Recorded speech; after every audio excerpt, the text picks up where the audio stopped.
Constantin Valdor, also known as the First of the 10,000, the Shield of the Emperor, and Captain General of the Legio Custodes. This is the story we'll be taking a look at today, the story of the first custodian and loyal servant of the Emperor who mysteriously vanished sometime after the Horus Heresy. To this day, no one knows why he left or where he went, but there has been speculation and rumour, as we'll see later on. Before we begin, I'd like to take a moment to say thank you to our patrons who are helping to keep the content going. And if you'd like to support the channel, you can find the link to Patreon in the description below. And as always, if you prefer to listen to audio only, you can find the Lawkeeper's Librarium on Spotify. The cargo hold smelled of old. Kyle Torvin had a knack of reading the histories of ships through their wear and smells. The mineral sharpness of ore haulers, the lingering sweetness of agri-transports, the antiseptic sterility of vessels that had carried wounded soldiers home from distant wars.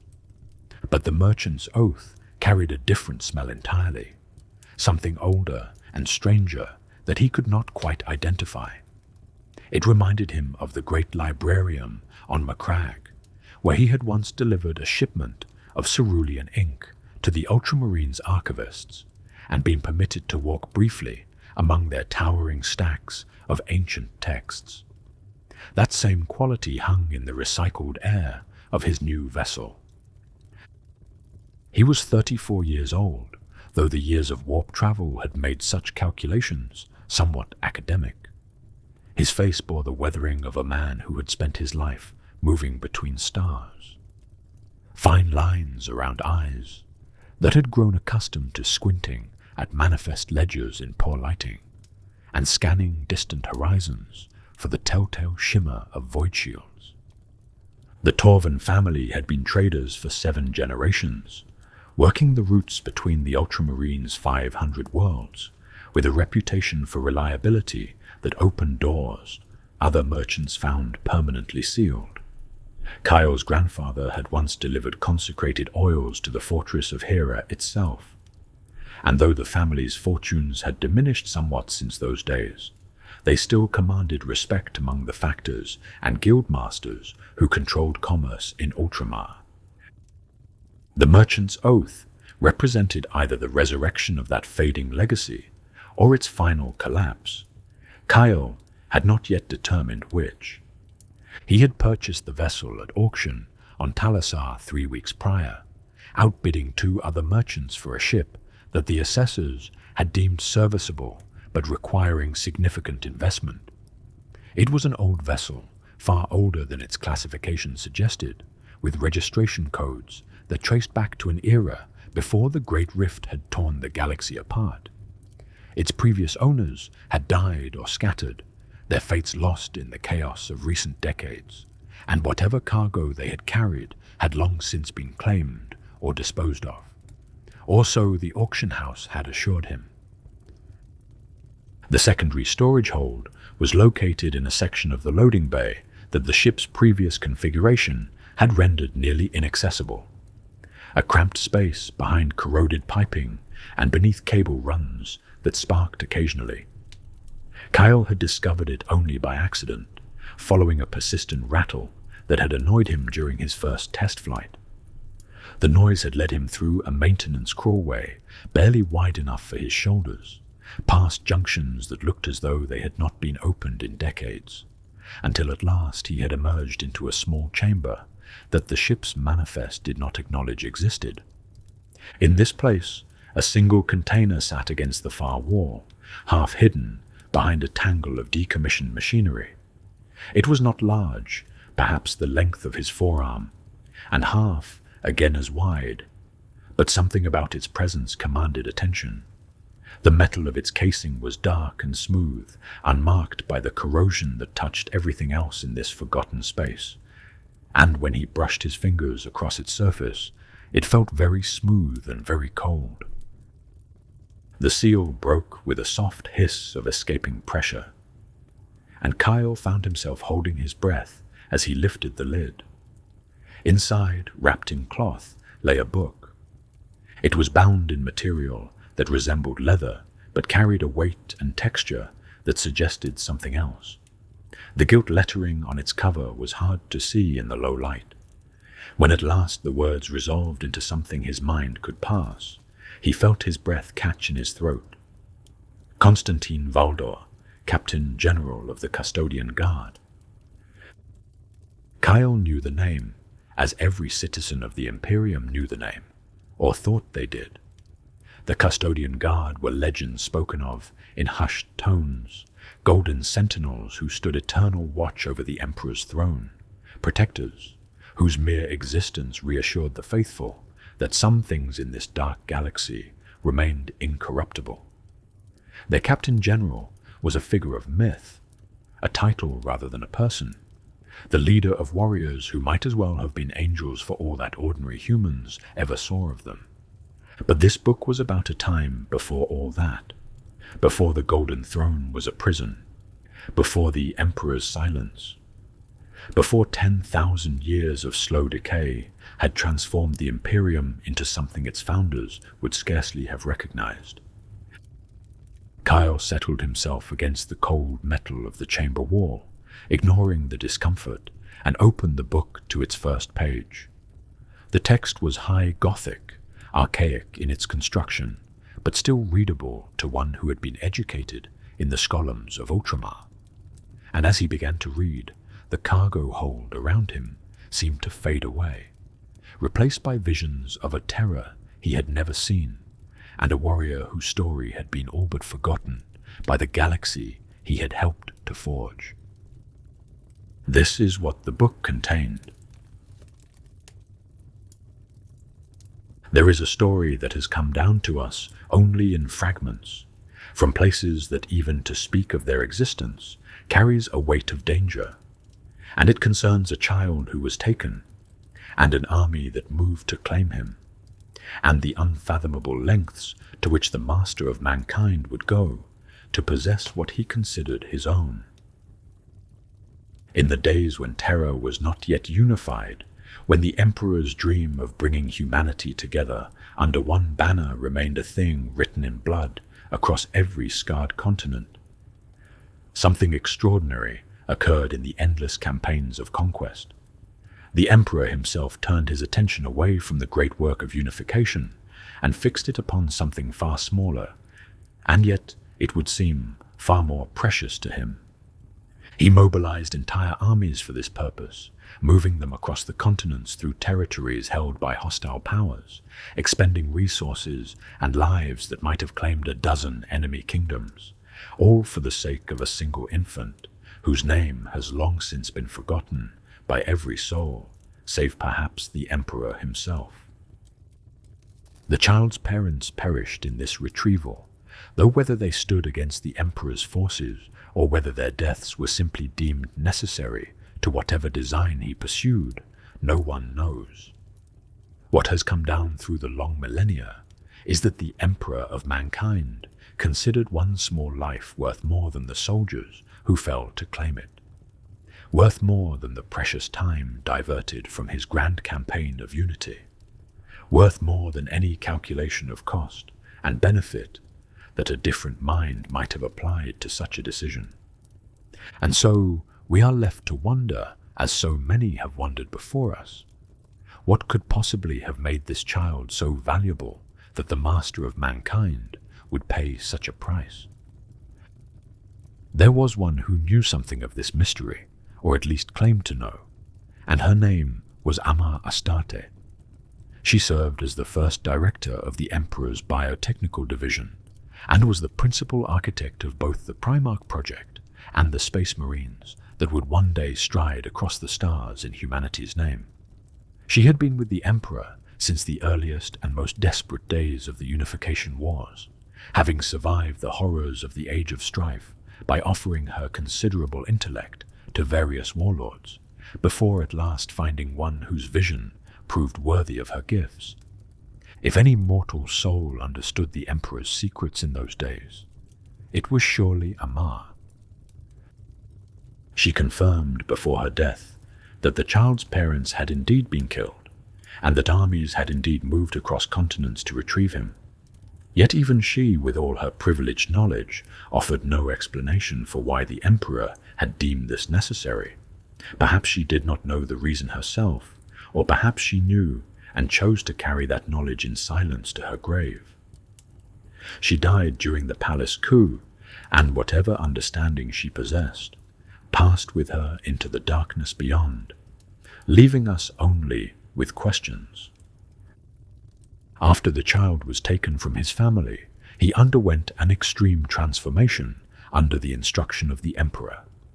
The process by which a space marine is created is well documented, brutal though it may be, a matter of organ implantation and genetic modification and hypnotic conditioning that takes a youth on the cusp of manhood and reshapes him into something greater and more terrible than he was before, something that stands apart from ordinary humanity while still bearing recognizable kinship to it. But the process that creates a custodian is something else entirely, something that does not just add to what already exists, but rather unmakes and remakes from the very foundation. The bioalchemy employed in this transformation takes root at a cellular level, working changes so profound that some who have studied the matter believe it reaches even deeper than flesh and bone, perhaps touching whatever spark of essence we might call the soul. The process requires decades, long decades of alchemical augmentation and psychological reconstruction and mimetic training, during which the aspirant's mind is rebuilt, their mental architecture fortified and restructured until it becomes an impregnable fortress, capable of withstanding horrors that would shatter any ordinary consciousness. Or else it collapses under the weight of what it is being asked to become. For many aspirants did not survive the process, and the road that led to Constantin Valdor was paved with the bodies of those who came before him. The child who had once had parents who loved him, who had possessed a name spoken with tenderness, who had carried within him all the potential of a life waiting to unfold in whatever humble or extraordinary direction fate might have chosen, that child ceased to exist. In his place there stood something new, something golden and terrible and magnificent, something that moved through the world with a purpose so singular and absolute that ordinary human concerns seemed to him like the distant memories of a language he had once spoken fluently, but could no longer recall even the basic words of. Even Valdor himself cannot say with certainty whether he was truly the first of the custodians, or merely the first to survive the process of becoming one, which is a distinction that implies a sorrowful history of others who attempted the transformation before him, and whose bodies or minds could not bear the weight of it. He does not know the answer to this question, for the memories that might have illuminated it were erased along with everything else that once made him who he had been, leaving only occasional ghosts of things, half remembered, that flash briefly through his consciousness in quiet moments. The echo of a face, perhaps, or the fading resonance of a voice, or the phantom texture of a world he once inhabited before the Emperor's servants came for him. These fragments offer neither context nor meaning. They are shadows cast by a sun that set long ago, and Valdor learned early that there was no wisdom in chasing them. The young boy's sense of self was replaced with purpose, and a being who has not experienced a single arrogant thought since the dawn of his transformation, who takes no pleasure in his extraordinary capabilities, who feels only what he himself has described as a kind of blunt satisfaction when an obstacle is removed from his path, or an order is followed to completion, or a threat to his master is dispatched. He became exactly what the Emperor designed him to be, no more and no less, a perfect instrument of protection and destruction, shaped to serve purposes that perhaps only his creator fully understood.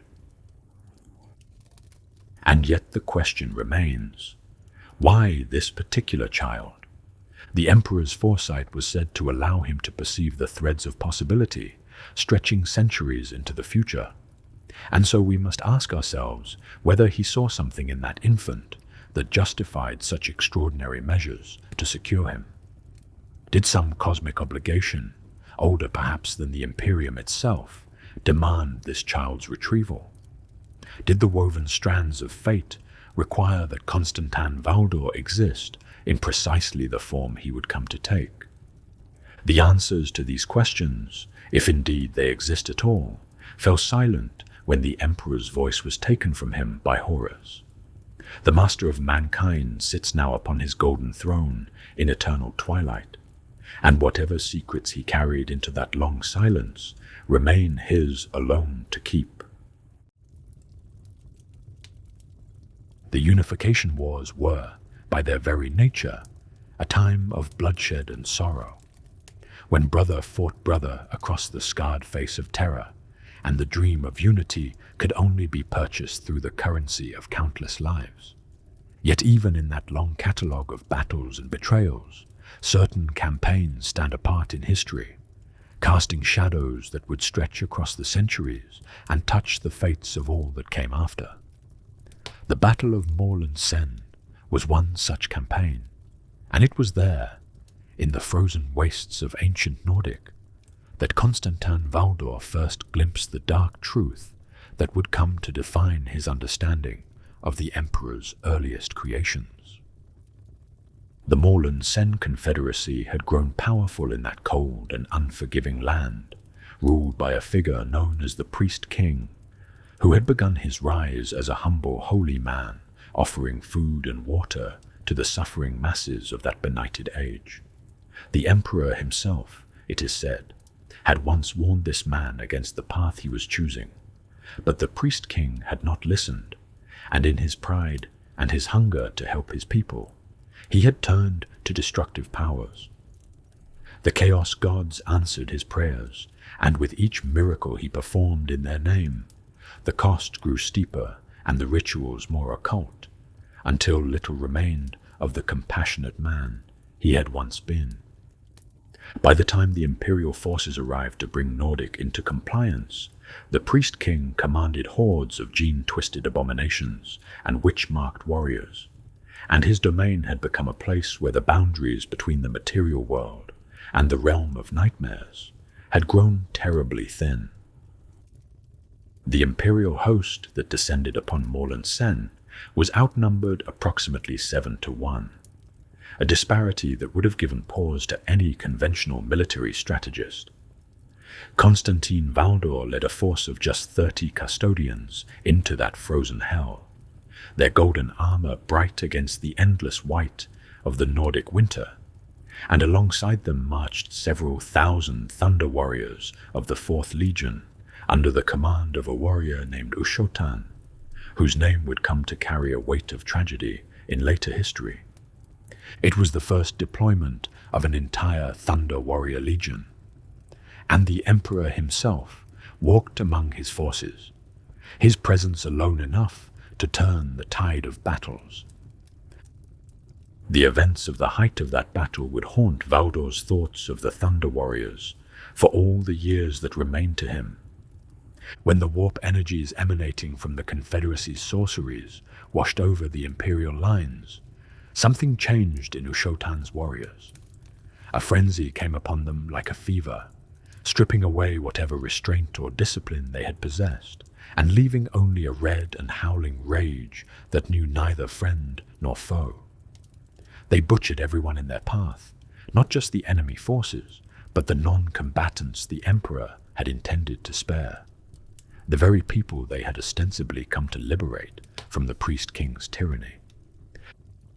Valdor watched it happen with eyes that missed nothing, and in his heart something cold and troubled took root. He had witnessed the Thunder Warriors' strength before, had fought alongside them and admired their effectiveness, but he had never before seen so clearly how thin the line was between their fury and their madness. This, the records tell us, was the first serious cause for concern in all Imperial chains of command regarding the nature of the Emperor's first soldiers. The process that made a Thunder Warrior was crude compared to what would come later, a simplified and brutal version of the process that had crafted each custodian with such painstaking care, and the results reflected this difference in every way. Physically, the Thunder Warriors were magnificent, their bodies larger and stronger than a normal human man. Their bones were thick enough to shatter a skull with a headbutt, and their strength in close combat was the stuff of legends that would be deliberately forgotten. But they were fundamentally flawed, and those flaws had been woven into them from the very beginning.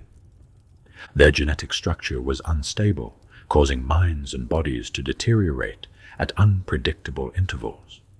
They were prone to violent mood swings and uncontrollable rages that made them as dangerous to their allies as to their enemies. Their lifespans were critically limited. Tragically, the Emperor, in his wisdom or his ruthlessness, had deliberately engineered his first soldiers to die young. Whether this was a calculated choice to ensure they could be easily discarded once their usefulness ended, or simply an unavoidable consequence of the crude methods used to create them, we can't say. What we know is that the Thunder Warriors were never meant to see the Imperium they were built to create. And when they finally discovered this truth, the betrayal cut deep. Yet there was something else that set them apart from the Golden Warriors who would inherit their legacy.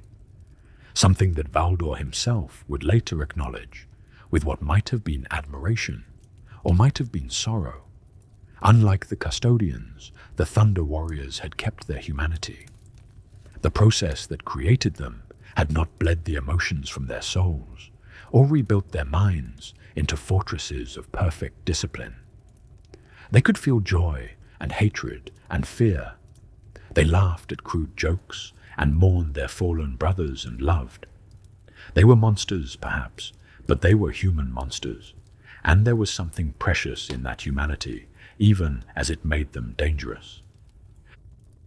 Valdor, who had lost all such things in his own transformation, noted this quality in them, and found he could not entirely condemn what he saw.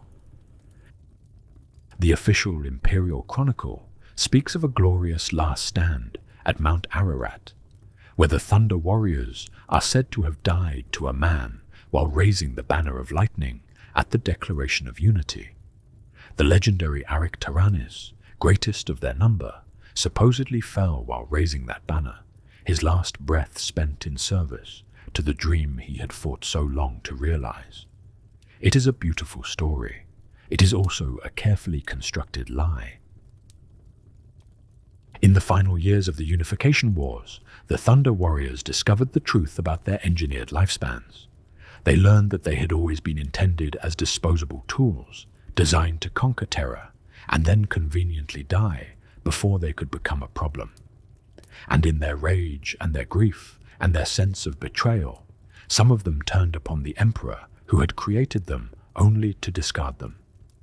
Their end was not a glorious last stand, but a systematic extermination. Valdor led several hundred custodians into battle, alongside several thousand prototype space marines of the First Legion, warriors who would one day become the Dark Angels, and together they hunted down the Thunder Warriors without mercy. The battle at Mount Ararat served either as cover for this purge, or as a means of expending the last of the Gene soldiers in one final bloody sacrifice. Either way, the propaganda was designed not to protect the guilty, who clearly felt no guilt whatsoever, but to provide the terrified mortal populations of Terra with a mythology of heroic sacrifice they could draw inspiration from. When Valdor was later confronted about this massacre, he acknowledged that it had been a crime.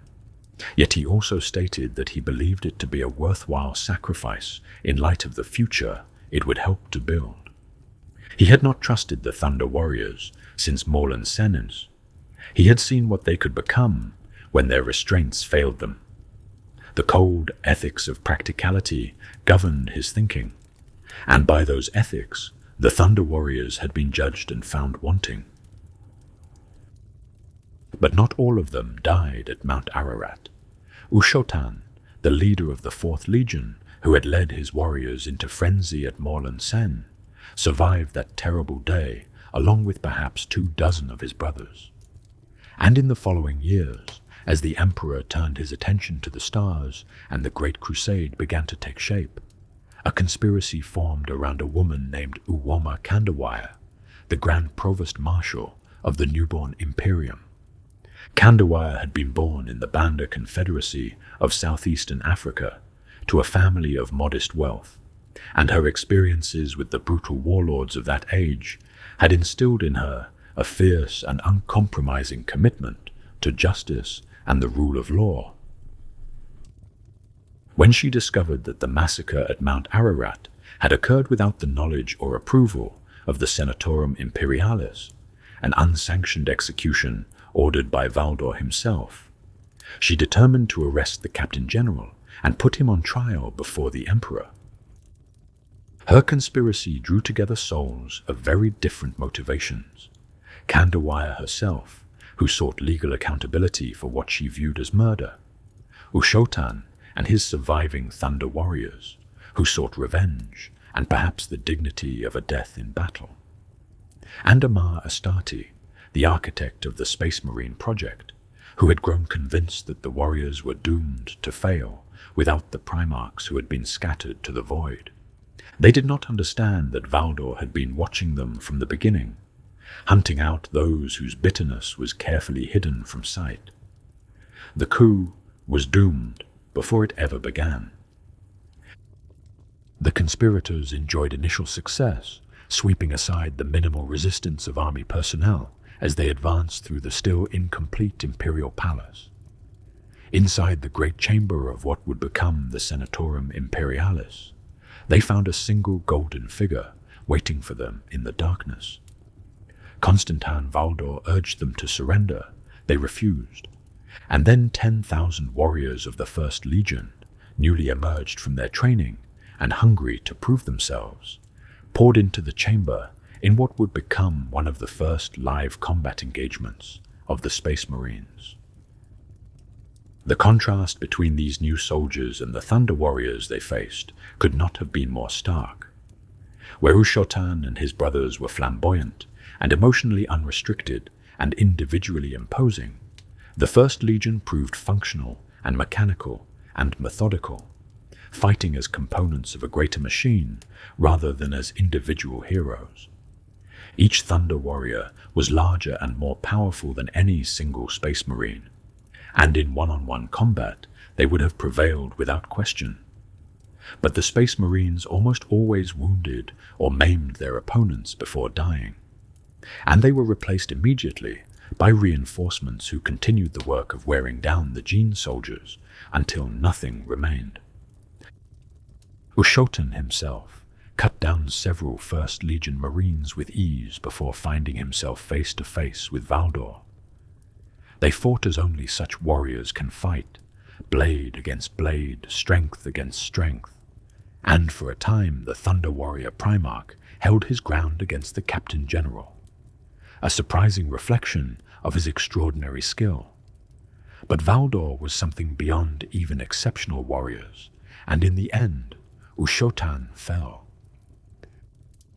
As the Thunder Warrior leader lay dying, his lifeblood pooling beneath him on the cold stones of the chamber, he delivered an assessment of his killer that Valdor could not refute and would carry with him through all the long years. "I lived, Captain General," Ushotan said, and there was something almost like pity in his failing voice. "It was short, and it was painful, but by the 9 hells, I lived. I'd rather have it that way than yours. No joy, no hate, no fear. Unbreakable without growth, immortal without passion." Valdor struck the killing blow to end Ushotan's suffering, but he took no gratification from it. He had admired the Thunder Warriors in his own distant way. He had recognized in them something precious that had been taken from him in his own transformation. the capacity to truly live rather than merely to exist in service. Their humanity had made them dangerous, yes, but it had also made them real in a way that Valdor himself could never be. Among all the Emperor's attempts to create enhanced soldiers, the Thunder Warriors had perhaps been the most human of all. And now they were gone, erased from history, their names forbidden, their sacrifices rewritten into comfortable lies. There was one mercy, if it can be called that, in the wake of the failed coup. Valdor spared Uwama Kandawire, the woman who wanted to bring him to justice. He could not fault one who was truly loyal to the Imperium, he said, no matter how misguided her methods had been. She was permitted to retire peacefully on Terra, living out her remaining days in modest obscurity far from the halls of power. It was a rare act of compassion from one who had been engineered to feel nothing at all, and perhaps it suggests that somewhere beneath all that golden armor and rebuilt consciousness, some small spark of the child who had been taken still flickered in the darkness. By the time the Great Crusade had spread humanity's dominion across the stars, and the Emperor's dream of galactic unity seemed within reach at last, Constantin Valdor had risen to a position of authority that few outside the Imperial Palace could dream of. He stood as one-third of a triumvirate that ruled Terra itself, the Emperor, whose vision drove all things forward, Malcador the Sigillite, whose subtle hand guided the Imperium's administration and kept its countless secrets, and Valdor, whose golden shadow fell across all matters of security and protection, and, when necessity demanded, precise and surgical violence. It was commonly said in those days that Malcador was the Emperor's right hand, the one who shaped policy and managed the vast bureaucracy and whispered counsel into the master of mankind's ear. Valdor, then, was his left hand, the one that held the blade, the one that struck when striking was required, the one that did the work which could not be spoken of in daylight. The authority given to Valdor during this era was complex, for he carried with him always the magisterium, lex ultima, a mark of office that placed him and his custodians above all law except the direct word of the Emperor himself. In the most extreme of circumstances, this authority granted Valdor absolute power over anything and anyone in the Imperium, a responsibility that would have corrupted lesser souls or driven them to madness with its possibilities. Yet those who observed Valdor in those years noted that he exercised this tremendous power with a restraint that bordered on asceticism, acting only where his purview was directly concerned, and never with ambition or desire for aggrandizement. He could have made himself a tyrant to rival any of the techno-barbarian warlords the Emperor had overthrown, could have bent the newborn Imperium to his will through nothing more than the legal authority he carried. Instead he served, quiet and watchful, intervening only when the Emperor's safety or the Imperium's survival demanded it. The assassination of Kojazu offers us a window into the nature of Valdor's duties during the early years of the Great Crusade, when Terra itself still required the attention of its most dangerous servants. Kojazu was the minister of the Anuatan steppes, a woman whose crimes were numerous and terrible. She had conducted cleansing pogroms against her own people. She had trafficked in what the records call forbidden flesh. She had maintained a secret army of gene-worked abominations in bunkers hidden beneath the Germanic steppes, creatures that awaited only her command to be unleashed upon her enemies. Yet none of these horrors warranted her death in the Emperor's judgment. Her pogroms were deemed meaningless, her forbidden trade was considered irrelevant. Even the prospect of her eventual rebellion was thought to be of no consequence. She was condemned to die for one reason alone. Her harvester machines had been drinking the waters of Terra's last remaining ocean. In those days, as millions of pilgrims flocked to the throne world from every corner of the expanding Imperium, water had become the most precious resource on all of Terra. The great oceans that had once covered much of humanity's birthworld had long since vanished, consumed by the wars and catastrophes of the Age of Strife, and what little remained was hoarded more jealously than gold or adamantium. Kojazu's crime was not cruelty or ambition, or even treachery. It was theft of the one thing Terra could not afford to lose. Valdor came for her personally, as was fitting for a matter of such importance. The execution itself is not recorded in detail. When Valdor departed from the minister's domain, he carried with him her 4-year-old son, a child named Ra, who had committed no crime save being born to a mother who had stolen water from a thirsty world. This boy would be given to the Emperor's bioalchemists and subjected to the same transformation that had remade Valdor himself, and in time he would emerge as Ra Endymion, tribune of the Custodian Guard, commander of the elite squad dynasties that the Emperor himself would one day call the Lords of Terra. The fate of Ra Endymion would prove significant in ways that no one could have foreseen on the day Valdor claimed him, but that is a sorrow for later telling. It was during the Great Crusade that Valdor's deepest doubts about the Emperor's grand design first crystallized into something approaching conviction. Though he lacked the capacity to openly question his master's decisions, he had been present, you see, when the Primarchs were created in the gene laboratories beneath the Himalayan mountains. He had witnessed those 20 demigods in their infancy, had seen the promise they represented, and understood the role they were meant to play in humanity's conquest of the stars. And he had been there when the ruinous powers tore open reality itself and scattered those 20 suns to the far corners of the galaxy, ripping them from the Emperor's grasp before they could mature under his guidance. Valdor waded into that catastrophe to save what could be saved, preserving the gene seed banks from destruction even as the Primarchs themselves vanished into the void.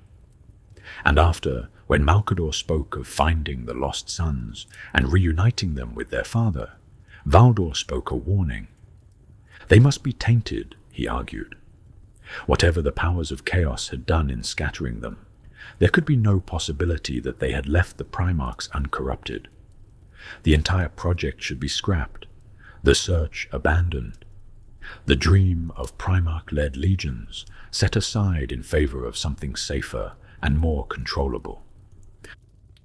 He proposed an alternative path for the Great Crusade, vast armies of mortal soldiers, trained and equipped to the highest standards, led not by the unpredictable demigods who had been touched by chaos, but by his own custodians, whose loyalty was beyond question, and whose souls had been forged by the Emperor's own hand.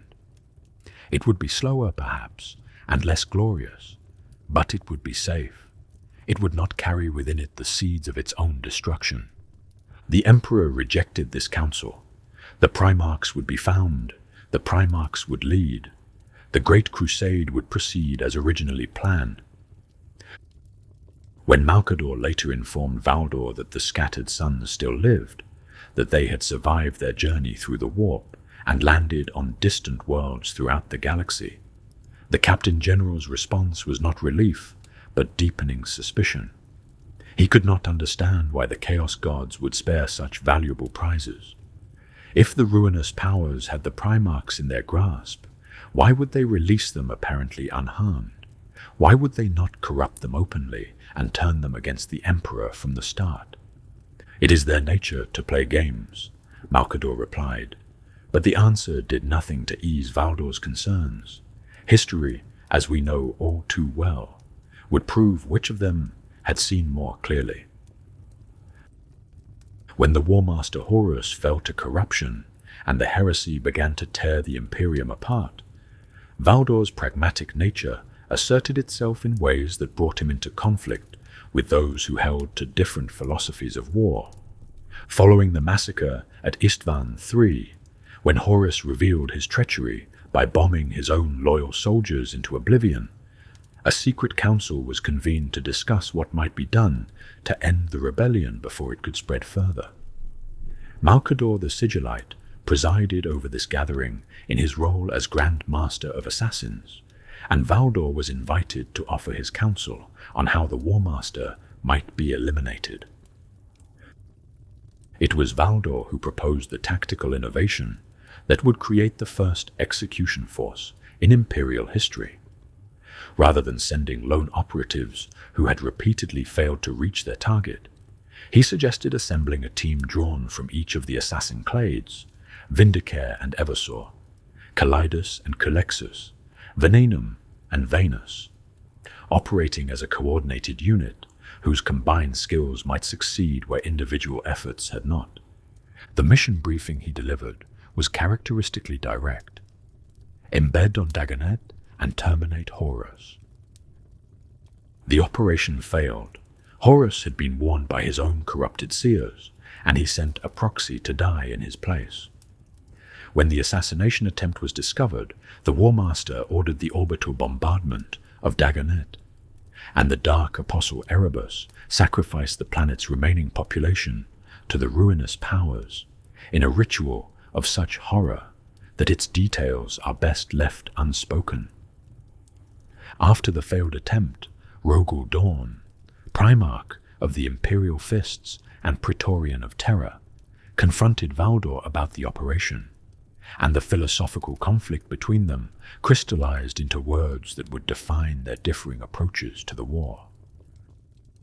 Dawn argued that keeping Horus alive served a strategic purpose, for a known enemy is a predictable enemy, and predictability has value in warfare. More than this, he contended that assassination was fundamentally dishonorable, that the Imperium must maintain a moral code even in its darkest hour if it wished to remain worthy of survival. To preserve the Imperium, he declared, we must have a moral code. Valdor's counter-argument was equally direct and far colder.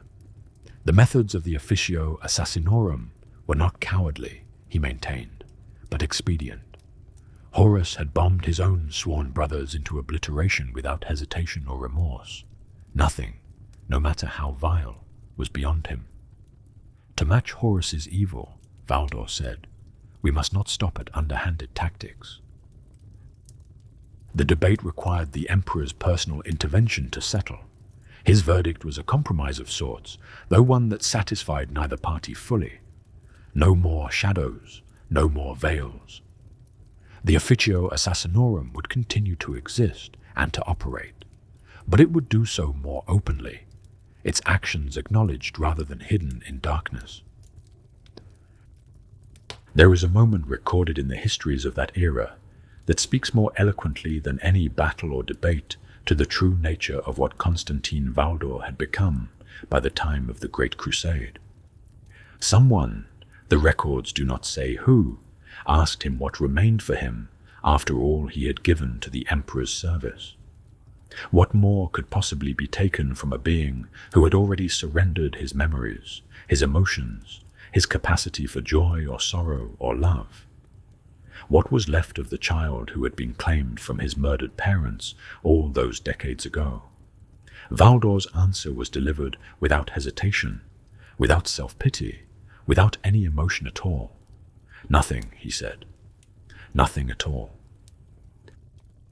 It is a response that invites us to feel sorrow on his behalf, even though he himself was incapable of feeling that sorrow. The boy who had been taken, the parents who had died, the decades of transformation that had stripped away everything that makes a life worth living, all of it had been given to the Emperor's service. And what remained was a perfect instrument, a golden sentinel who could no longer remember what it felt like to be anything else. The Thunder warrior Ushotan had seen this truth clearly in his dying moments, had pitied the Captain General even as Valdor's blade descended to end his life. Unbreakable without growth, he had said, immortal without passion. Perhaps there is no greater tragedy in all the long history of the Imperium than to be exactly what you were designed to be, to fulfill your purpose with perfect fidelity, and to have that purpose require the surrender of everything that might have made existence a gift rather than a burden. There are tragedies in the long history of the Imperium that were born of malice, where villains chose darkness with open eyes and willing hearts. And then there are tragedies of a different and perhaps more sorrowful kind, those born of misunderstanding and manipulation, where good intentions were twisted into catastrophe, and brothers who might have stood together were instead set upon paths that could only end in blood. The burning of Prospero belongs to this latter category, and Constantin Valdor, for all his peerless skill and unwavering loyalty, found himself caught in the machinery of a disaster he could see unfolding, but could not prevent. It began with Magnus the Red and his desperate attempt to do what he believed was right. The Crimson King had seen a vision of Horus's corruption on the moon of Davin, had witnessed through his sorcerous arts the pact that the dying War Master had made with the ruinous powers and the galaxy-spanning civil war that would follow. Desperate to warn his father of the doom that was coming, Magnus had turned to the very powers the Emperor had forbidden him to use, casting his psychic form across the vast distances between Prospero and Terra in a feat of sorcery that should have been impossible. His warning reached the Emperor, but the cost of that warning was beyond calculation. The Emperor had been laboring for years upon a project of such ambition that its completion would have changed the fate of humanity forever, a network of passages through the webway that would have freed mankind from dependence upon the warp for interstellar travel. Magnus's psychic intrusion, for all its noble intent, shattered the delicate wards that protected this work and tore open rifts through which the denizens of the Immaterium came pouring into the tunnels beneath the Imperial Palace itself. In a single act of desperate love, Magnus had doomed his father's greatest dream and condemned the Emperor to an imprisonment that continues to this day. The furious master of mankind dispatched Constantin Valdor to lead a host to Prospero, with orders to bring Magnus back to Terra alive to face judgment for what he had done. It was not meant to be an execution, not without trial, not without the opportunity for Magnus to explain himself and perhaps find some path to redemption. Valdor bore the Emperor's writ of censure and the authority of the Magisterium, Lex Ultima, and the mission parameters were unambiguous. The Crimson King was to be taken, not slain.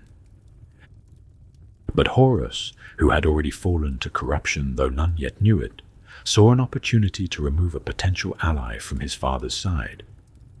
The War Master intercepted communications with Leman Russ, the Wolf King, whose Space Wolves Legion had been assigned to accompany Valdor's custodians to Prospero. Using his authority as War Master and his knowledge of the ancient enmity between Russ and Magnus, Horus convinced the Wolf King that bringing Magnus back alive would be a waste of time and resources. The mission parameters were changed, without the Emperor's knowledge or consent, from arrest to execution.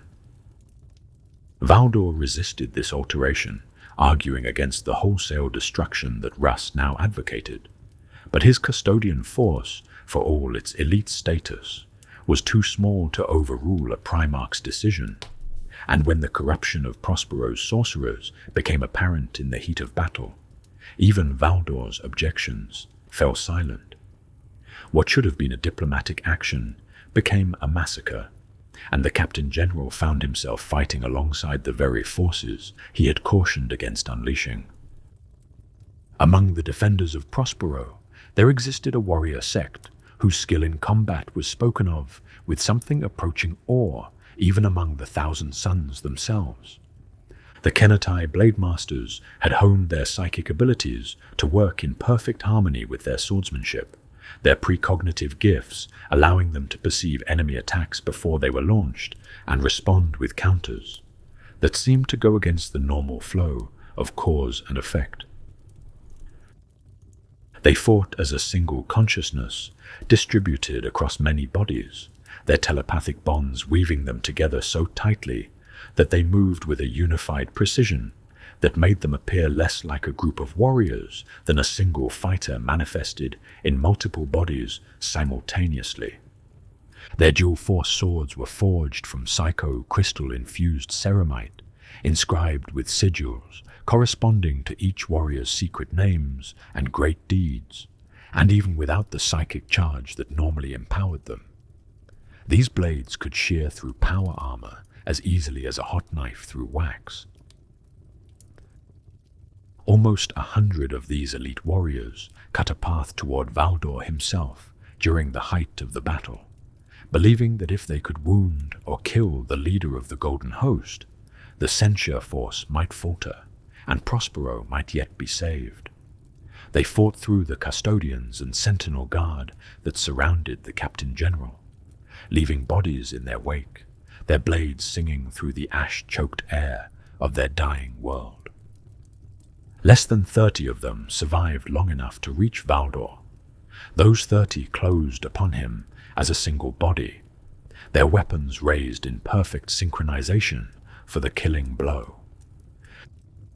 The Sisters of Silence, who accompanied the Imperial forces, had been dampening the psychic abilities of the Thousand Sons throughout the engagement, their pariah nature creating zones where sorcery simply ceased to function. The Blade Masters who faced Valdor had been stripped of their precognition, robbed of the ability to perceive his attacks before he made them. But even without their gifts, 30 elite swordsmen attacking as one should have been sufficient to overwhelm any single warrior, no matter how skilled. But Valdor slew them all. When the last Blade Master fell, his life bleeding out onto the crystalline sands of Prospero, the Captain General bore only a single wound, one cut from one blade that had somehow found its way through his defenses to leave red blood staining his golden armor. The many warriors who witnessed this feat would speak of it afterward with reverence and awe. His reaction time, they said, seemed to halt the flow of time itself.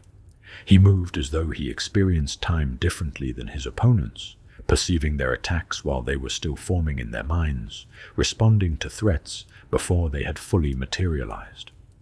It was in the rest after the battle that observers in the Imperial Court first began to use a phrase that would follow Valdor for all his remaining years: Primarch, in all but name. There is another moment from that day that deserves to be remembered, though it is one of tragedy rather than triumph.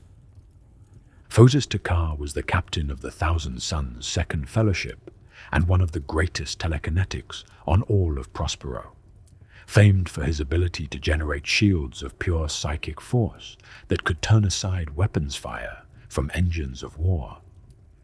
When the battle turned against the defenders, he drew deeply upon his powers and raced toward the position where Leman Russ commanded the assault, determined to strike down the Wolf King or die in the attempt. But the strain of channeling such tremendous energies triggered something that had lain dormant within him for nearly 2 centuries. The flesh change, the mutation curse that had secretly plagued the Thousand Sons since their founding, warping their bodies in grotesque and uncontrollable ways whenever they pushed their psychic gifts too far. As Takar ran toward his target, his flesh began to twist and flow, bones reshaping themselves beneath his skin, his body becoming something that bore less and less resemblance to the proud warrior he had been. Valdor stepped into his path. In the Captain General's eyes, Phosis Takar saw himself reflected, saw what he had become, what nearly 200 years of careful control had finally failed to prevent, what the flesh change had made of him. The monster that stared back from that golden visor was not the warrior who had served the Emperor with such devotion, was not the friend and brother who had fought beside his fellow 1,000 sons through 100 campaigns. It was something that filled him with a horror. "Monster!" Valdor cried, his spear raised for the killing stroke. "I know," Phosis Takar replied, and there was such sadness in his voice, such weary acceptance of what he had become and what must now follow. He dropped his weapons. He closed his eyes. The golden blade found his heart, and death was a mercy he had not known to hope for. The battle for Prospero ended not with imperial victory, but with a howling wound torn in the fabric of reality itself. Magnus, broken and defeated by Leman Russ in a duel that had shattered his body, used the last of his strength to work one final great sorcery. In an instant, he and 1,500 of his surviving sons vanished from Prospero's surface, translated across impossible distances to reappear in the Eye of Terror, on a world that would come to be known as the Planet of the Sorcerers. The warp rift that his departure created began to consume what remained of Prospero, reality itself unraveling as the Immaterium rushed in to fill the void.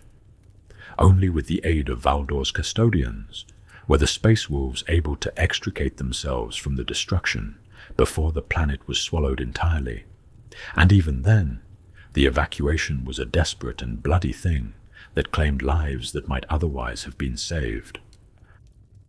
In later years, Valdor would speak of Prospero with a weariness that even his engineered emotional control could not entirely conceal.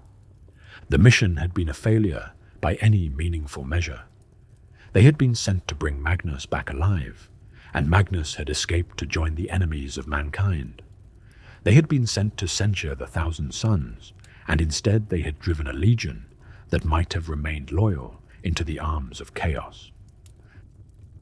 The manipulation of Horus had not yet been discovered, and so the true architect of the tragedy remained hidden, laughing perhaps at how easily he had turned the Emperor's servants against one another. Disaster, the records say, was their only reward. A world had burned, a legion had fallen. And the great unraveling that would come to be called the Horus Heresy had claimed another victory, though none who fought on Prospero yet understood the scope of what they had lost. While the galaxy burned and brother turned against brother in the great civil war that would come to bear the War Master's name, another conflict raged in secret beneath the very stones of the imperial palace, a war so desperate and so costly that it would consume nearly everything the Legio Custodes had built across the long centuries of unity and crusade. This was the war within the Webway, and though few outside the highest circles of imperial power ever knew it was being fought, its outcome would shape the fate of humanity for 10,000 years to come. To understand this hidden war, one must first understand what the Emperor had been building in the darkness beneath his throne, and what dreams he had harbored for humanity's future before those dreams were shattered. The Webway was an ancient thing, older than humanity itself, a network of tunnels woven through the space between real space and the Immaterium by the Aeldari, in ages so remote that even they had forgotten the names of those who first conceived it. These passages allowed travel between distant stars, without exposure to the horrors of the warp, without the need for navigators to guide ships through that hellish realm, without the whispered temptations of things that hungered for mortal souls. The Emperor had discovered a fragment of this network beneath Terra during the Unification Wars, and he had conceived a plan of such staggering ambition that its completion would have changed everything. He would extend the Webway. He would build new passages connecting all the worlds of humanity. He would sever his species from the warp entirely, freeing them from the predations of chaos and the terrible risks of warp travel in a single magnificent stroke. The Golden Throne, the device which now serves as the Emperor's prison and life support, was originally designed for an entirely different purpose. It was a control nexus, a seat of power from which a sufficiently gifted psyker could open portals into the webway and maintain the protective wards that kept the human-built sections safe from demonic incursion. The Emperor had intended it for Magnus the Red, whose psychic gifts were second only to his own, and who might have sat upon the throne for centuries, while the Emperor himself continued to guide humanity's destiny. But Magnus, in his desperate attempt to warn his father of Horus's betrayal, had unleashed psychic energies that shattered those carefully constructed wards. The demons of the warp came flooding through the breaches, and the Emperor was forced to take his place upon the throne, not as a master directing a great work, but as a guardian, holding shut a door that could never again be allowed to open. For as long as the demons threatened the portal beneath the palace, the Golden Throne would be his prison. The dream of the webway, which might have elevated humanity beyond the reach of chaos forever, died in that moment. The war that followed lasted 5 years by the imperial calendar, and it was fought in conditions that were difficult to come to terms with for those who never witnessed them.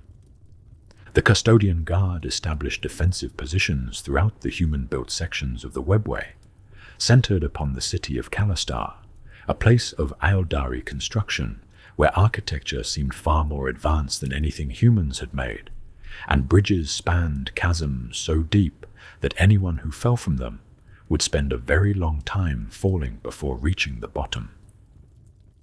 Behind these barricades, Mechanicum workers labored frantically to repair damaged sections and seal the rifts through which the enemy poured.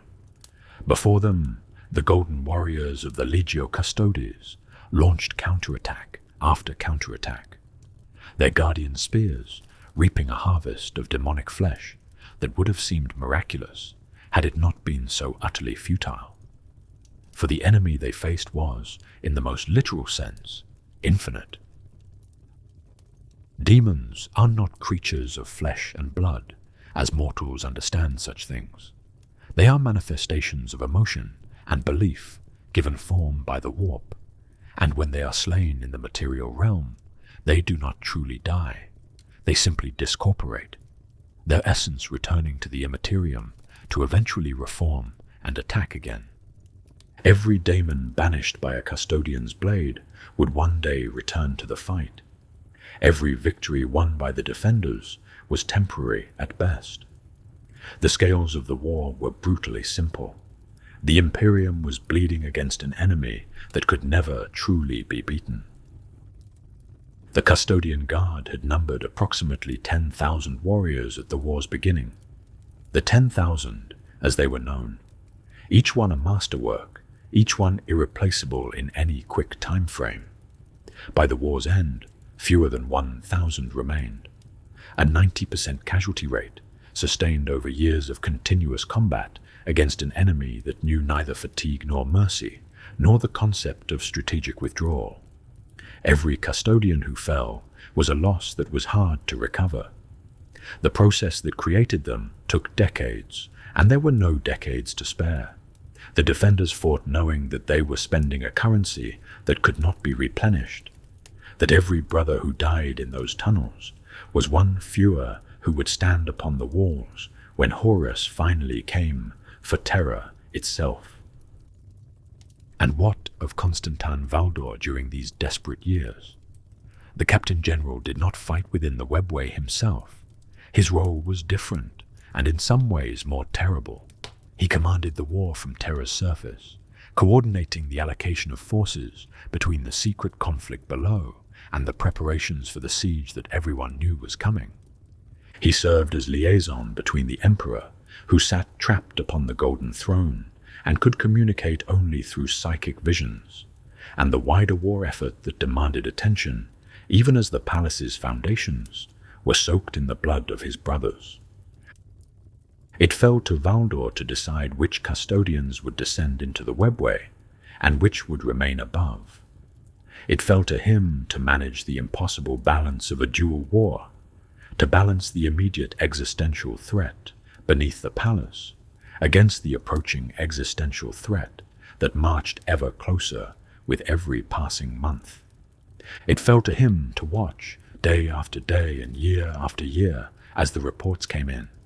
Another tribune fallen, another squad overwhelmed, another section of the defensive line collapsed and rebuilt. While Istvan burned and the drop site massacre claimed the lives of Primarchs and shattered the strength of their legions, Valdor remained on terror. While Calth fell to treachery and the Word-Bearer's ritual tore a wound in reality that would come to be called the Ruin Storm, Valdor remained on terror. While the loyal legions fought and bled and died across 1,000 battlefields, desperately trying to reach the throne world before Horus could claim it, Valdor remained on terror, watching his brothers die by the thousands in the tunnels below, unable to join them, unable to save them, able only to ensure that their sacrifice was spent as wisely as possible in a war that could not be won. One can only imagine what that role cost him, if indeed he still possessed the capacity to feel such costs. 9,000 golden warriors, each one known to him personally, each one a brother in the truest sense the word could carry, for beings such as they were. 9,000 funerals that could never be held, 9,000 names that would be remembered only by those few who survived, 9,000 empty places in the ranks that would never be filled. The end came when even the desperate measures that had held the line for all those years finally proved insufficient. Dracnian had come, the end of empires, the echo of the first murder, a demon so ancient and so terrible that it predated the Chaos Gods themselves. It was born from the first act of murder in human history, when one of humanity's earliest ancestors took a stone and struck down his brother. And it had lurked beneath every killing since, growing stronger with each life taken in violence. It could not be destroyed, not even by the Emperor himself, for it was woven into the fabric of human nature. The Emperor ordered the unspoken sanction, the sacrifice of 1,000 psychers, whose deaths would power the Golden Throne for a single day without his presence. And then he descended into the webway to face the demon personally, leaving his throne for what might have been the last time. The conflict was witnessed by the few surviving custodians who fought at their master's side, and their accounts speak of it with something approaching awe. The Emperor appeared as a burning dawn in that sunless realm, his psychic might blazing forth until it seemed the tunnels themselves were filled with golden fire. He summoned an army of the loyal dead, spectral warriors wreathed in flame, echoes of those who had fallen in his service, fighting one last time against the darkness. Among them, some witnesses claimed to see a giant among giants, a figure with great hands bared who might have been the echo of Ferrus Manus, the Gorgon who had died at Istvan, briefly reborn in his father's immolating wrath. Dracnian confronted the Emperor, taking the form of a Stone Age warlord, a figure from the very dawn of human violence. It struck at the master of mankind with talons that had ended empires, piercing his back, drawing blood, inflicting what the demon claimed would be his death. But the Emperor tore the creature free from his own flesh and forced it into the shape of a sword. Dracnian could not be destroyed. It could only be imprisoned. And a prison requires a jailer. Ra Endymion had served the Emperor since Valdor had claimed him as a child from his mother's domain, had risen through the ranks of the Custodian Guard to become a tribune, had commanded squad dynastes, the Lords of Terror, through decades of warfare. He had been shown the Emperor's true vision for humanity, had understood the dream of the webway in ways that few others ever would, had been prepared, though he did not know it, for this single moment since the day Constantin Valdor took him from his mother's arms. The Emperor hurled the demon sword at Ra, impaling the tribune through his chest, binding Drachnian within the golden warrior's flesh through bonds of agony and will. And Ra understood in that instant of searing pain what his master required of him. The Emperor spoke a single word into his mind. Run. Ra Endymion, Drachnian's golden jailer, the son of a water thief, obeyed the last command he would ever receive. He turned and fled into the infinite depths of the webway, carrying within him a horror that could unmake civilizations, running until he could run no more, and then running still further, bearing his burden into regions of that labyrinthine realm where no light had shone since before humanity's ancestors first walked upright. He was never seen again. The Emperor sealed the webway gate behind his retreating servant and returned to the golden throne. His dream of humanity's liberation, now ashes scattered across the corpse of a hope that could never be rekindled. After this event, the Emperor spoke to Diocletian Koros, one of the surviving custodians who had witnessed the war's final hours. The war is over, Diocletian. Win or lose, Horus has damned us all. Mankind will share in his ignorance until the last man or woman draws the species' last breath. The warp will forever be a cancer in the heart of all humans. The Imperium may last 100 years, or 1,000, or 10,000. But it will fall, Diocletian. It will fall. The shining path is lost to us. Now we rage against the dying of the light. The Webway project was dead. 9,000 custodians had given their lives for a future that would never come. And somewhere in the infinite darkness of the Webway, Ra Endymion ran on, carrying the end of empires away from the realm of humanity, a golden figure bearing an impossible burden into eternity. Constantin Valdor had watched it all from above, unable to intervene, unable to save his brothers, unable to do anything but ensure that their sacrifice bought what time it could for the war that was still to come. The shining path was lost. Only the dying of the light remained. When Horus came at last to claim Terra, bringing with him the corrupted remnants of 9 Space Marine legions, and all the demonic hosts that the powers of chaos could vomit forth from the warp, Constantin Valdor stood ready to meet him, upon walls that had been built to withstand the ending of all things. The siege of Terra would be the crucible in which the fate of humanity was decided, and though the Captain General had already given more than any soul should ever be asked to give, there remained still more to sacrifice before the darkness was turned back. Rogel Dawn, the Praetorian of Terra who had labored for years to transform the Imperial Palace into a fortress capable of withstanding the assault he knew was coming, had identified 4 crisis points whose fall would doom the defense, 4 gates and walls and bastions that must be held at any cost. For if any one of them were breached, the traitors would pour through, and all would be lost. The Colossi Gate was among these critical positions, and it was there that Valdor took his place alongside Jagatai Khan of the White Scars and the Blood Angels' first Captain Raldoron, commanding a coalition of forces drawn from those legions and the remnants of the Custodian Guard. The enemies they faced were terrible. The Death Guard came in their rotting thousands, their bodies blessed by Nurgle, with pestilences that could fell ordinary men with a breath, their advance accompanied by clouds of flies so thick that the defenders were forced to wear cumbersome protective equipment that lessened their effectiveness, even as it preserved their lives. The 1,000 Sons, exiled sorcerers who had once been brothers to the Imperium, launched psychic assaults that sapped the will to fight and summoned demons of such horror that just looking upon them could shatter a mind. But the custodians who fought at Valdor's side were no ordinary warriors, and the nature of their creation proved to be a weapon in itself against the forces of chaos.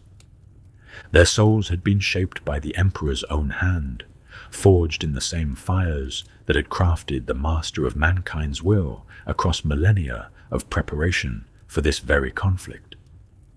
Where the touch of chaos could corrupt ordinary men and even transhuman space marines, the golden warriors of the Legio Custodes stood as a shield to everything the ruinous powers represented, their very presence a rejection of the warp's influence. Loyalist Marines who saw Valdor in combat during the fighting spoke afterward of what they had seen. The Captain General moved through the ranks of the traitor legions as easily as those same traitors might have moved through formations of ordinary humans or lesser Xenos, his Apollonian spear reaping corrupted flesh that seemed almost effortless.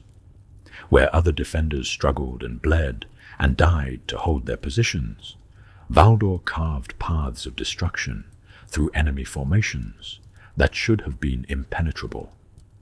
The Colossi Gate held against everything the forces of chaos could bring against it. The gate held. Yet even as Valdor fought upon the walls, other matters demanded his attention in the darkness beneath those same fortifications. Basilio Foe was a name that belonged to an age before the Imperium existed, a genetic engineer so old that he might have been born before the long night itself swallowed humanity's first civilization.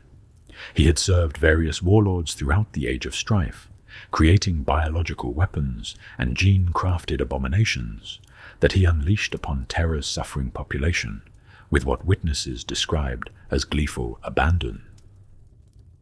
Unlike later practitioners of the genetic arts who tried to perfect humanity or preserve it against extinction, Foe was an anarchist who expected the species to destroy itself and saw no reason not to enjoy the spectacle while it lasted. The Emperor had captured him during the Unification Wars and imprisoned him in the Blackstone vaults beneath the palace, where walls laced with Cadian mind noctilith rendered psychic interference impossible. There he had remained for centuries, too dangerous to release, but too potentially useful to destroy, until the chaos of the siege provided him an opportunity to escape. Valdor hunted him through the subterranean passages that honeycombed Terra's crust, tracking the ancient monster through tunnels that had not seen light since before the Emperor first rose to power. When at last he found Foe, wounded, captured by a roaming Night Lord whose demonic patrons had revealed the Gene Witch's identity, the Captain General faced a choice that would have troubled a more conventional conscience. Basilio Foe claimed he could create a weapon capable of killing all space marines, all Primarchs, all transhuman beings. It was the sort of horror that should have been destroyed without hesitation, the sort of knowledge that no sane mind would allow to exist. But Valdor was not guided by conventional morality, and the siege had grown desperate enough that even abominations might serve a purpose. He saved Foe from the Night Lord who had been about to execute him. He returned the ancient engineer to Imperial custody, not for punishment, but for utilization. There are no bystanders in the war of life and death, Valdor had once said, and in those words lay a pragmatism that governed his every decision. If a weapon existed that could end Primarchs, then that weapon could end Horus. The morality of its creation mattered less than the survival of everything the Emperor had built. The final hours of the siege brought with them a desperate gamble that would either save the Imperium or doom it utterly. Horus, in his arrogance or his cunning, had lowered the void shields protecting his flagship, presenting the Loyalists with an opportunity that could not be ignored. It might have been a trap, but with the palace walls crumbling and the defenders being pushed back toward the throne room itself, There was no longer any choice but to take the bait and pray that whatever awaited them aboard that corrupted vessel could be overcome. Operation Anabasis was the name given to this final assault. 4 strike companies teleporting directly onto the vengeful spirit in a last attempt to end the war by killing its architect. The Emperor himself led the Custodian Guard, his personal companions. Sanguinius brought his blood angels, Rogel Dawn commanded his imperial fists, and Valdor led a company of the surviving custodians, the last remnants of the 10,000 who had once been humanity's greatest protectors.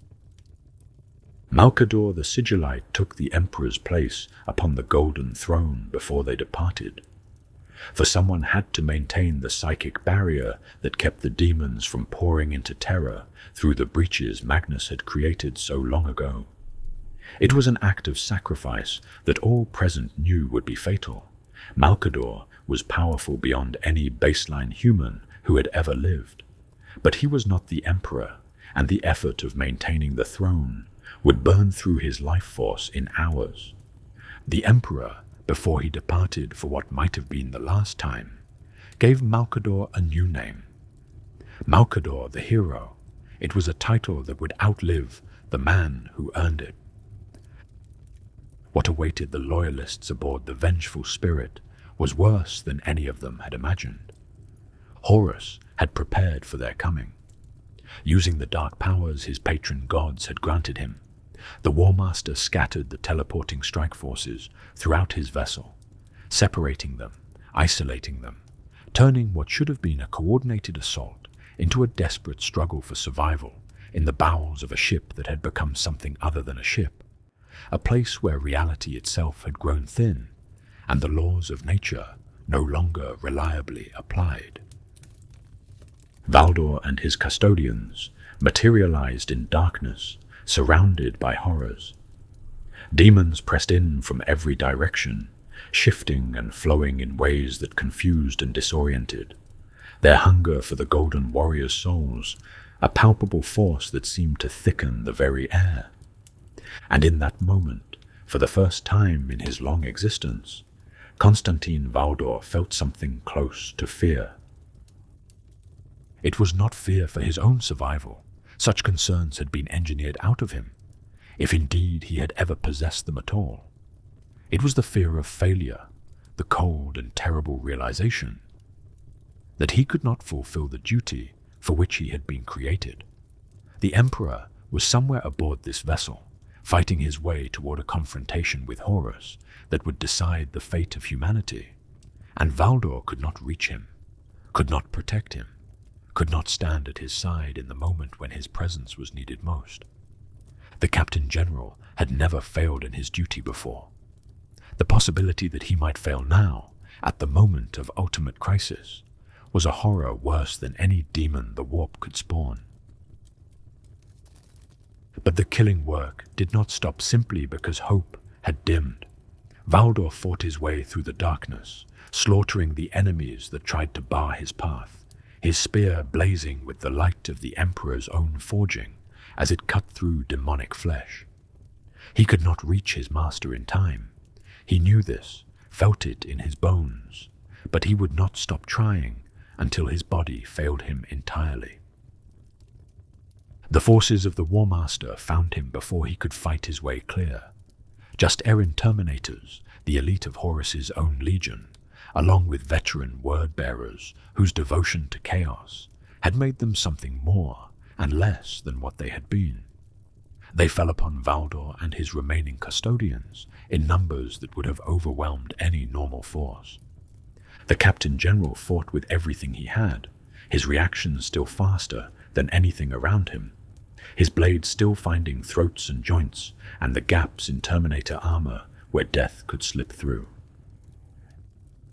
A group of Justarian pinned him against a bulkhead. A power sword wielded by one Hellas Psychar found its way through Valdor's defenses and impaled him through the torso. But he kept fighting. Abaddon was there, the first captain of the Sons of Horus, the warrior who would one day become the greatest enemy the Imperium had ever known. He pressed the attack with his forces, seeking to finish what his subordinates had begun, to claim the life of the Emperor's most loyal servant as a trophy for the dark gods. Valdor, wounded and outnumbered, and fighting against the odds, somehow managed to wound Abaddon with his spear. The weapon's properties had always been unique among the Emperor's creations. Where its sister blade, the Dionysian spear, granted truths to those it cut, the Apollonian spear granted truths to its wielder from those it wounded. Normally this power could not function against inanimate objects or the unliving, but Abaddon was neither. He was a vessel of corruption, his soul stained with the touch of powers that had existed since before humanity first crawled from the oceans. Through that brief contact, Valdor glimpsed the future. He saw 10,000 years of war stretching out before him, like an endless road paved with bones. He saw Abaddon leading crusade after crusade against the Imperium, each one pushing closer to terror than the last. He saw worlds burning, and populations screaming, and the forces of chaos growing ever stronger as the centuries passed.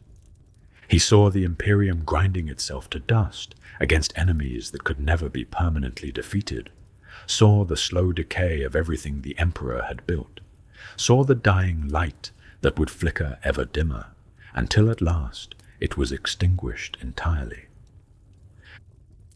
The vision lasted only an instant, but it was enough to change something fundamental in Valdor's understanding of what was to come.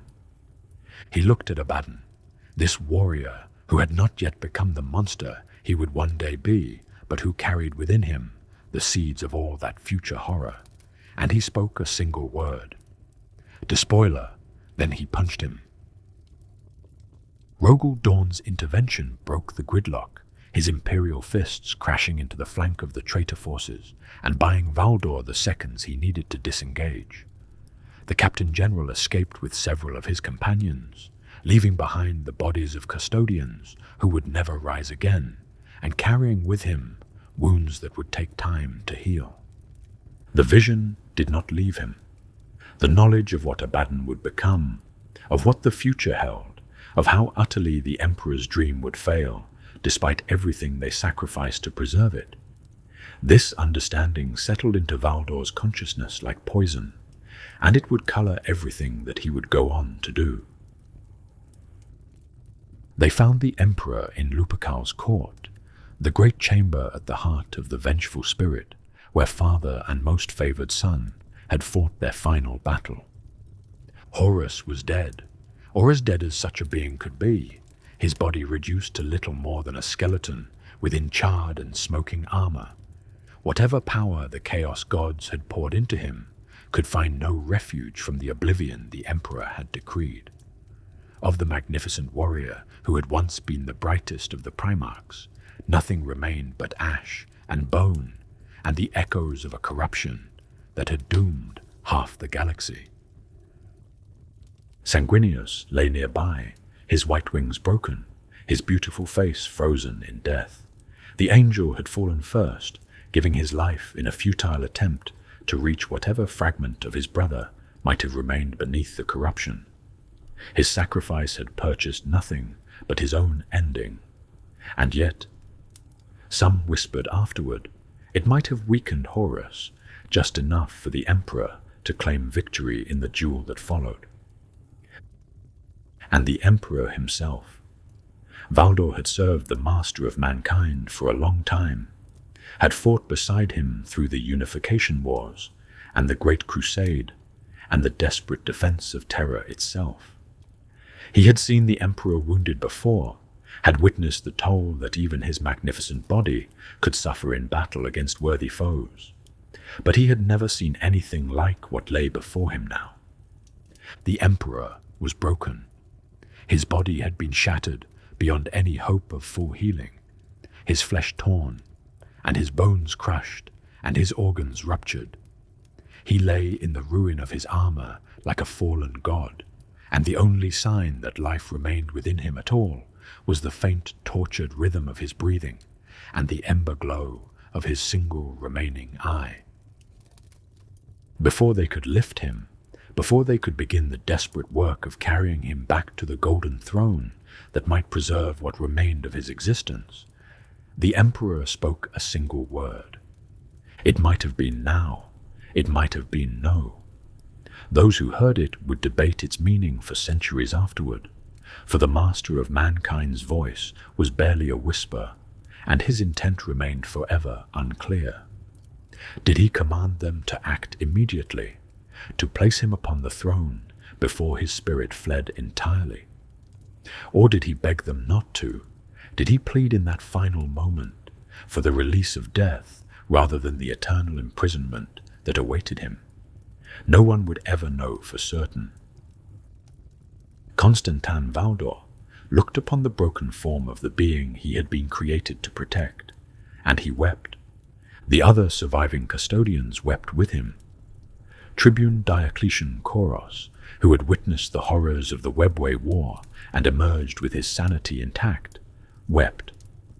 The Golden Warriors who had held themselves apart from human emotion for centuries, who had been remade into something beyond such weakness, stood in that chamber and let their tears fall upon the blood-soaked deck. Rogel Dawn would later speculate that Valdor went half mad from the shock grief of that moment, and perhaps there is truth in his assessment. Something broke in the Captain General when he saw what had become of his master, some final remnant of whatever faith or hope had sustained him. Through all the long years of service, the Emperor was not dead, but what remained of him might have been worse than death, and Valdor had been powerless to prevent it. They carried the Emperor back to Terra. They placed him upon the golden throne, where Malcador had already begun to crumble from the effort of maintaining the barrier in his master's absence. The Sigillite managed only a few final words before his life fled entirely, his sacrifice complete, his reward nothing but the ending of his existence. And Constantin Valdor, who had given everything and failed nonetheless, stood in the shadows of the throne room and said nothing at all. The siege of Terra ended, as all sieges must eventually end, and the survivors were left to gather what remained of their lives from the wreckage of a civilization that would never again be what it had been. Horus was dead. The Emperor sat entombed upon the golden throne, his voice silenced, and Constantin Valdor, the first of the 10,000, the shield who had failed to protect his master from the wound that would never heal, walked the corridors of the imperial palace like a ghost haunting the halls of his own failure. Those who encountered him in the months and years after the heresy's end spoke of a changed man. Where once he had been controlled and measured in all things, now he displayed traits that those who knew him found deeply troubling. He was more brutal in his assessments, more impatient with those who wasted his time, more prone to outbursts of anger that seemed entirely at odds with the engineered serenity that had always surrounded him. The vision he had glimpsed through the Apollonian spear, 10,000 years of grinding war, of slow decay, of everything the Emperor had built crumbling inexorably toward oblivion, had settled into his consciousness like a splinter that could not be removed. He rarely left the throne room in those days. The great chamber where the Emperor sat had become something like a watch station for the Captain General, a place where he could stand in attendance upon the master he had failed to save. What passed through his mind during those long hours of contemplation, no one can say. Perhaps he prayed, if such a being was capable of prayer. Perhaps he simply waited, though for what he might have been waiting, none could guess. The Custodian Guard transformed themselves in the wake of their failure, adopting the trappings of penitence rather than the proud warriors they had once been. They changed their cloaks from the rich red that had marked them throughout the Great Crusade to the black of mourning, a visible symbol of the grief they would carry. They swore oaths of penance, committing themselves to an eternal watch over the master they had been unable to protect in his hour of greatest need. The Custodian Guard, the Emperor's innermost companions, went further still. They renounced their golden armor entirely, standing their watches in nothing but cloaks and loincloths and black helms, their near nakedness a proclamation of shame. When the Grand Council of Reconstruction convened to determine what shape the Imperium would take in the aftermath of the heresy, Valdor was present but contributed nothing to the deliberations. Rogel Dorn and Robert Guilliman debated the future of humanity's realm, argued over the division of the legions and the structure of governance, and 1,000 other matters that would shape the next 10 millennia, and the Captain General simply watched. He sided with neither faction. He offered no counsel. He was there, and that was all that could be said of his participation. Perhaps he already knew that none of it would matter. Perhaps the vision had shown him that whatever decisions were made in that chamber, the outcome would be the same: slow decay, endless war, the dying of the light that the Emperor himself had prophesied in the depths of the webway. And then, one night, he was simply gone. It happened around the same time that Leman Russ departed on his own mysterious journey, though whether there was any connection between the two disappearances has never been established. The Wolf King announced his intention to seek the Tree of Life in the Eye of Terror, to find some means of healing the Emperor, or restoring what had been lost, a quest that most believed to be hopeless, but which Russ pursued nonetheless, vanishing into the warp with a company of his most loyal warriors and never returning. Valdor offered no such explanation. He simply slipped out of the Imperial Palace during the dead of night, passing through gates that should have been impossible to breach undetected, walking paths that none witnessed him travel. He had resigned the Captain General's position to a successor before his departure, an orderly transition that suggests this was no impulsive flight, but a deliberate choice, long contemplated and carefully prepared. His fate remains unknown, even to the custodians who succeeded him. They maintain no records of where he went or why. They possess no knowledge of what became of the greatest of them after he walked away from everything he had been created to protect. Some believe he succumbed at last to the grief that the siege had awakened in him, that he sought some quiet corner of the galaxy where he could simply cease to exist. Others maintain that he embarked upon a mission of such importance that even his own brotherhood could not be trusted with its nature, a secret duty that continues still in the shadows between the stars. And then there are the whispers, rumors that have circulated through the darkest corners of the Imperium for millennia, spoken only in places where the Inquisition's ears cannot reach, pieced together from fragments and hints, and the testimonies of those who claim to have glimpsed something impossible. They speak of a figure known as the King in Yellow, a being who commands resources that would make Primarchs envious, and who pursues goals that neither the Imperium nor its enemies can fully understand. This figure, the Whispers say, dwells in a place called the City of Dust, a pocket dimension existing outside the material universe entirely, a realm where a palace of impossible scale sits upon a white beach beside an infinite black ocean, beneath a sky dominated by the burning eye of the Great Rift. Those who have glimpsed this place speak of it with the haunted voices. Within this domain the rumors continue.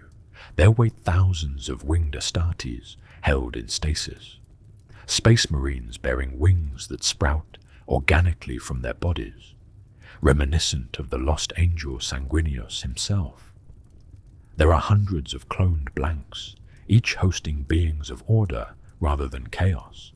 There is a golden war fleet of such power that its deployment could shift the balance of any sector war.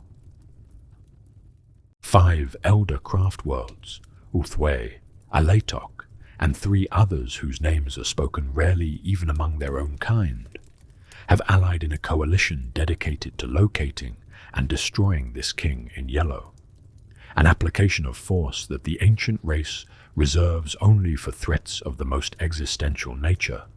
Multiple traitor legions have devoted resources to hunting him. The Alpha Legion and the Word-Bearers, the Emperor's Children and the Night Lords, the Thousand Sons and the Iron Warriors, all united in their desire to see this mysterious figure eliminated. Why would the enemies of humanity expend such effort against someone who appears to oppose them? What threat could this king in yellow possibly represent to powers that have warred against the Imperium for 10 millennia? In the closing years of the 41st millennium, a hexagrammatic cipher was decoded by those who had spent decades attempting to unravel the mystery of the king in yellow's identity. The cipher had been recovered from the City of Dust itself, and its contents consisted of a single name, the first words of an identifier that stretched to millions of characters, but which began with something recognizable. Constantin Valdor. The identification remains unconfirmed. The nature of the king in yellow, his true purposes, whether he serves the Emperor still or has become something else, all of this remains shrouded in deliberate mystery. Those who have investigated too deeply have a tendency to disappear, their fates unknown. But the pattern, for those with eyes to see it, is consistent with everything we know of the first of the 10,000. Absolute dedication to a cause, willingness to act outside the bounds that constrain others, to employ methods that some morality would condemn, to sacrifice whatever must be sacrificed in pursuit of a goal that justifies any cost. Vision that extends across centuries, patience that spans millennia. If the king in yellow is indeed Constantin Valdor, then his duty did not end when he walked out of the imperial palace 10,000 years ago. It simply changed its form, as he whispered it would, transformed into something that could not be accomplished from within the Imperium's boundaries. And if it is not him, if the cipher was a deception, if the rumors are stories told to frighten those who peer too deeply into shadows, then the first of the 10,000 remains lost, his fate as mysterious as his origins, his story incomplete in ways that may never be resolved. Kyle Torvin closed the book slowly, his fingers lingering upon its strange cover, as though reluctant to sever the connection that had bound him to its contents for so many hours. The cargo hold had grown cold around him, the recycled air carrying a chill that seemed to have seeped into his bones, and when he finally looked up from the final page, he was surprised to find that the chrono on his wrist indicated that hours had passed since he had first broken the container's seal. He had not eaten, had not moved, had scarcely breathed, while the story of Constantin Valdor unfolded before him in archaic high Gothic script that seemed to glow faintly in the dim light of his hand luminator. His legs protested painfully as he shifted his weight, the cramped muscles of his back and thighs reminding him that he was no longer the young man who had once thought nothing of sleeping in cargo nets during long hauls between systems. He was a trader in his middle years, soft in places where his father had been hard, and hours of sitting motionless on cold metal decking had extracted a price that would take a day or so to fully pay.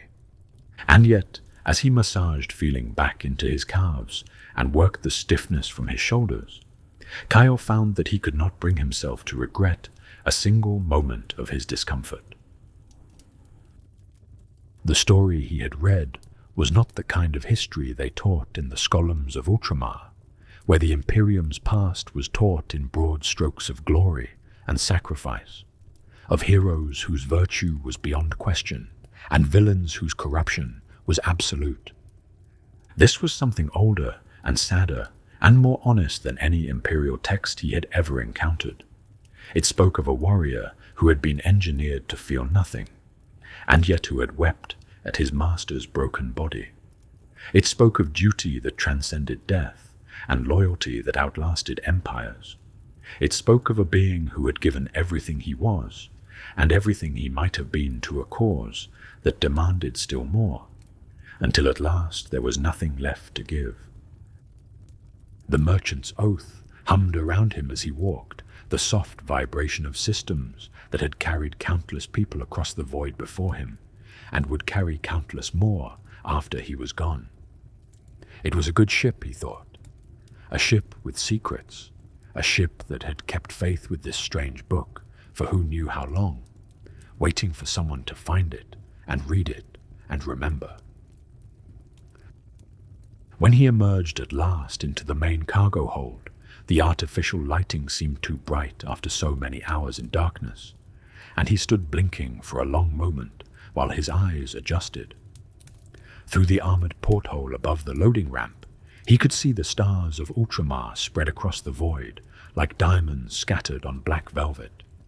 Kyle did not know what he would do with the book. He could not sell it.